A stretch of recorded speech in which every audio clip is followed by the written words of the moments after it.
Here's the Left of Lansing Monday Musing for October 20th of 2025. I'm Pat Johnston. I attended a No Kings rally in Alma, Michigan over the weekend, and I'll share audio from that demonstration on this week's episode, which will be released on Thursday. Now, Alma is right in the middle of the mitten. I know. St. Louis, Michigan may claim its latitude and longitude make it the middle of the mitten technically, but Alma really is St. Louis. All right, I'm kidding. But the area isn't one that gets confused with Ann Arbor or Kalamazoo when it comes to its political makeup. It's a rather red area represented by MAGA Congressman John Molnar, who always chooses dear leader Trump over the people. And it's an area where the state representative and state senator are also MAGA Republicans. Except for a blue pocket here and there, Gratiot County is MAGA country. Yet on this past Saturday, there were over 130 residents taking time to show up, hold up handmade signs, and wave American flags to show the people in the area how they do not abide by kings in this country. They lined up on both sides of the main road, and they peacefully made their collective presence known that there are people who don't believe in the authoritarian takeover of our government, or what I call the corporate authoritarian takeover of our government, a takeover the white Christian nationalist MAGA Republican Party is participating in. Those 130-plus protesters in rural Alma, Michigan, were part of the 5 to 8 million who made their voices heard at No Kings events across the country that day. And judging from the numerous cars honking their horns in approval in Alma,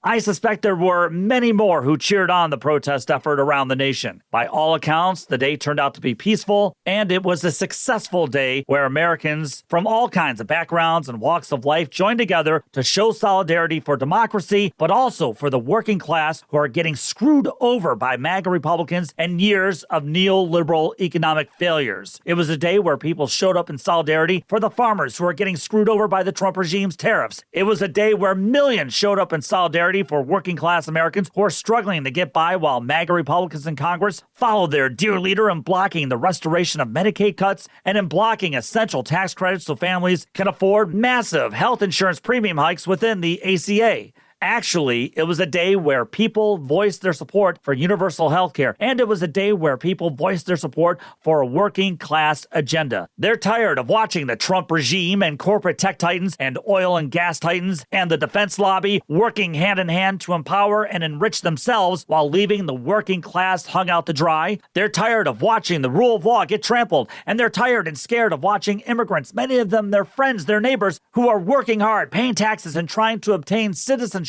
getting kidnapped and disappeared without due process. They're tired of watching billions and billions of dollars wasted in Israel's genocide of Palestinians. They're tired of watching dear leader turn the White House into some third-rate B-movie autocrat clown show with tacky gold pasted throughout the Oval Office because that apparently shows you relate to the working class.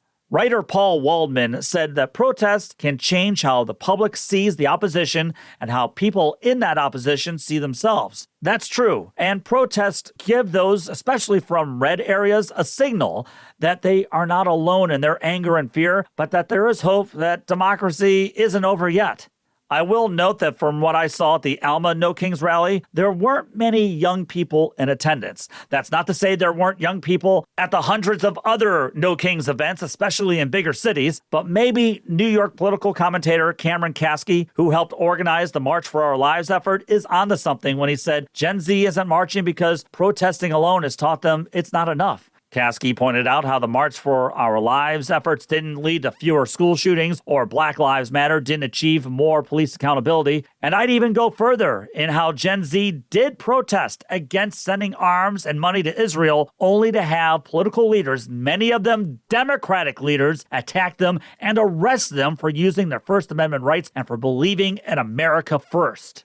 Which is why I believe these protests can't just be against Donald Trump or his family. These protests are against a system that allowed for Trump to gain this power and to profit from this power, a system filled with party insiders who cared more about their power and prestige rather than caring about the working class. We can't be protesting to just save things or just to protect a system that was failing to begin with. We can't just be protesting to say, let's go back to where we were in 2015. Neoliberalism and its embrace of corporate cronyism did working-class Americans no favor, and when one party refused to address it, millions of Americans voted for the guy who's currently in power, the one with a gold toilet in his home.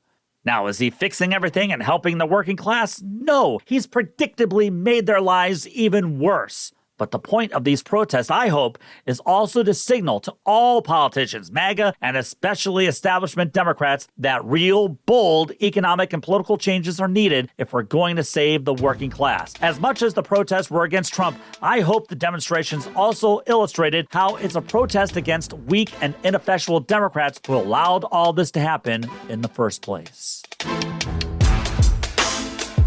leftoflansing@gmail.com is the best way to reach me. Subscribe to the podcast and also subscribe to Left of Lansing on YouTube. Don't forget to follow me on Twitter, the Gram, and Facebook. Take the battle to them.